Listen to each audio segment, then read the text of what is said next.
funny is, so I'm undefeated in one-score games, right? I'm 1-0. I've seen nothing but touchdowns here. We have our drive summary, which is sponsored. I think I've read that 750 times. I say to myself, like, I'm probably not going to have to read this as much once we head into Big Ten play, but this is like, wow, we've read this every single time coming out of break.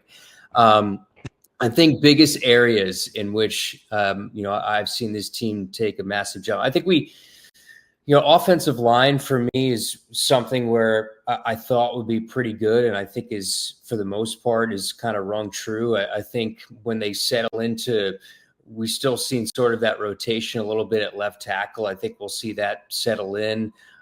For me, Emmett Johnson, I think we don't talk about him enough, right, guys? I mean, he probably should have had his third consecutive 100-yard game this past week if he didn't sit out the entire second half. And, when I studied tape last year, I saw him sort of that progression, right, of, not having lived it last year, but seeing how much, and going back and watching all the games, how much he improved over the last 3 or 4 games of the year. And, he's the real deal. And, I've seen the progression too, just overall in that quarterback room of Dylan as a leader, as a true freshman quarterback, where, he's heading into now, guys, his 18th start. I mean, he's a veteran, right? Like, he's only a true sophomore, but to me, he's a veteran of the game. And I've seen him just take a massive leap as a leader, as a person, since when I first met him.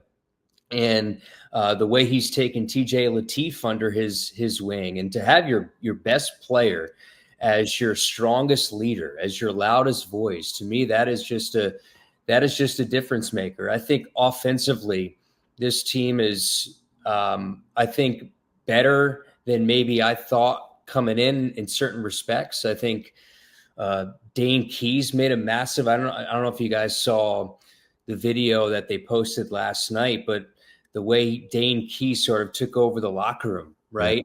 And said that, hey, that last drive before the first half, it's not good enough. We're not playing to our standard, this, that, and the other. And to have a voice like that in Dane Keyes, who's played, a handful of years in the SEC, is a difference maker. I just think from a skill position spot, from the quarterback spot, leadership spot, they've taken a lot of jumps.